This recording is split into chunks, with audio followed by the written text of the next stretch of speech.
उपार्जित आय। ऐसा भी हो सकता है कि आय से संबंधित कुछ मदें जैसे ऋण पर ब्याज, कमीशन, किराया आदि चालू लेखांकन वर्ष के दौरान अर्जित की गई हैं, परंतु वास्तव में चालू वर्ष के दौरान इनकी प्राप्ति नहीं हुई है।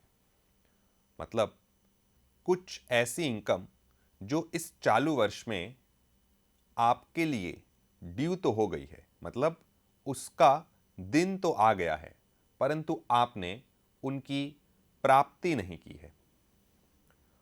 जैसा कि यदि मैं एक अध्यापक की तरह सोचूं, अगर मुझे किसी विद्यार्थी से 1,000 रुपये प्रति माह के हिसाब से 12 महीने फीस आनी हो, तो वह 12,000 रुपये फीस आनी चाहिए।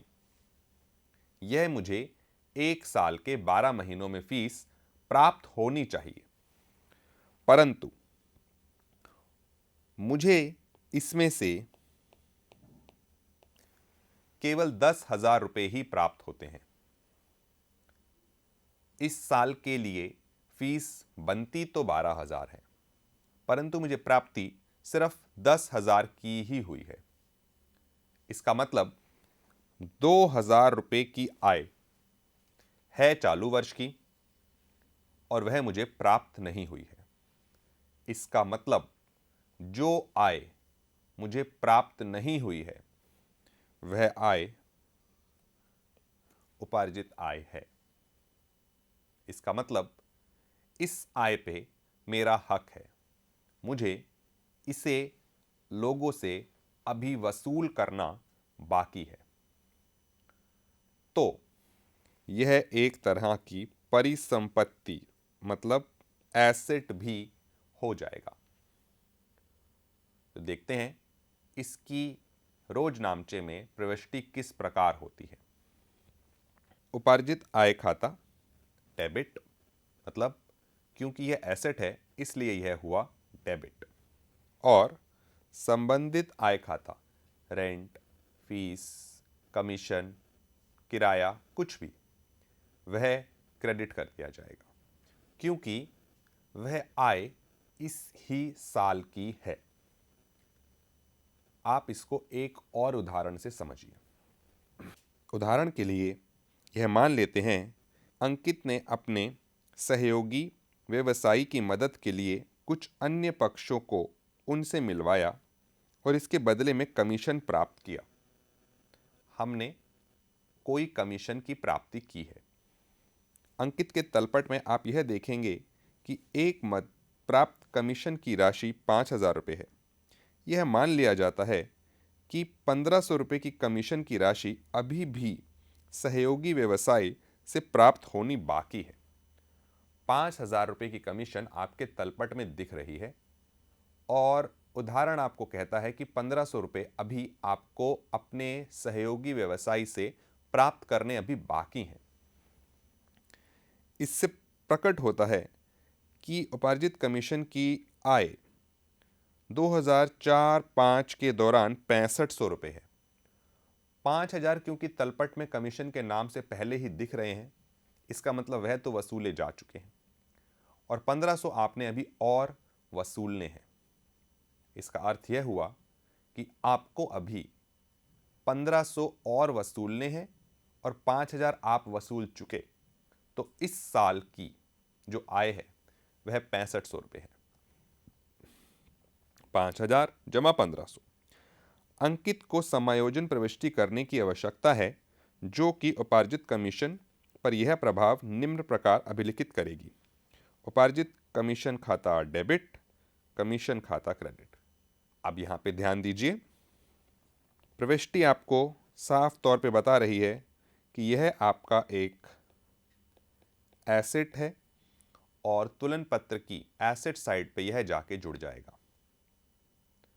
और क्योंकि यह उपार्जित आय मतलब यह आय इस ही चालू वर्ष की है, तो इसे लाभ व हानि खाते में क्रेडिट में स्थान भी मिलना चाहिए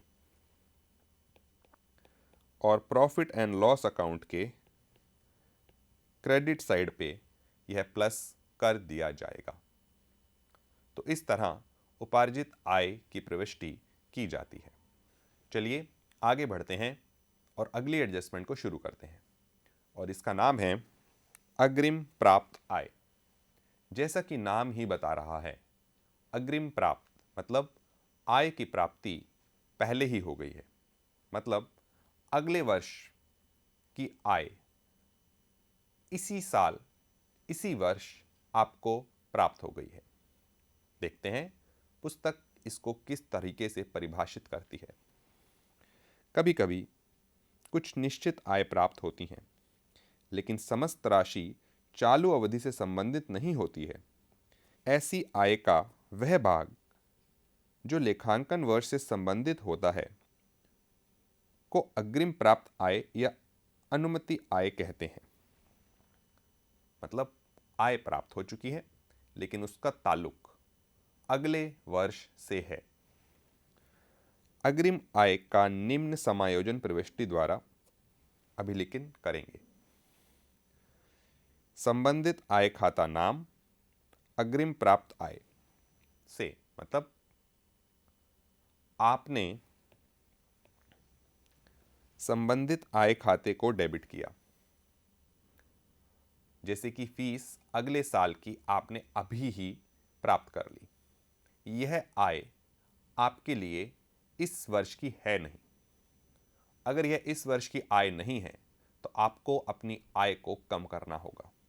इसलिए संबंधित आय खाता नाम जो भी इनकम है उस इनकम खाते को डेबिट कीजिए। वैसे आमतौर पे इनकम क्रेडिट होती हैं, परंतु इस बार यह इनकम डेबिट करी गई क्योंकि हमें इनकम को घटाना है। इनकम को घटाने का अर्थ यह है कि इनकम इस साल की है ही नहीं, इसलिए इसको डेबिट किया गया। और उसके बाद अग्रिम प्राप्त आय, यह क्रेडिट किया गया क्योंकि यह अगले वर्ष की आय है और यह आपने अभी प्राप्त कर ली है। तो यह आपके लिए एक लायबिलिटी बन जाती है।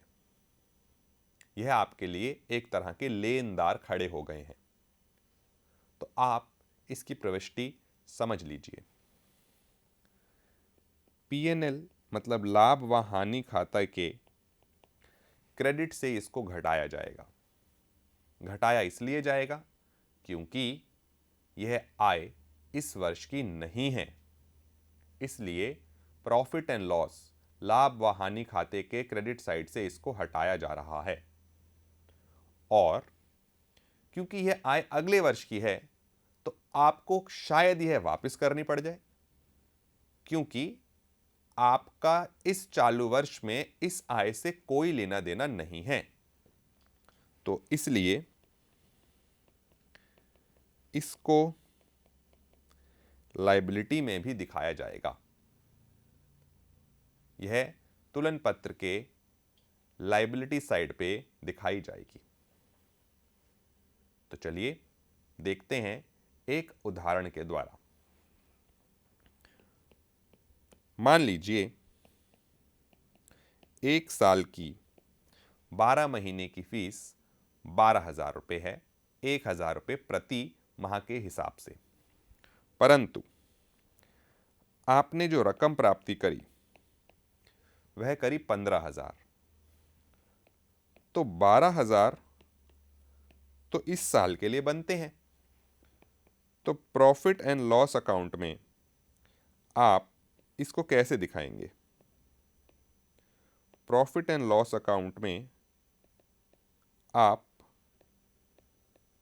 15,000 में से 3,000 घटा के दिखाएंगे और ये जो बाकी के 3,000 हैं यह आपके लिए एक लायबिलिटी है। तो तुलन पत्र को बनाते हुए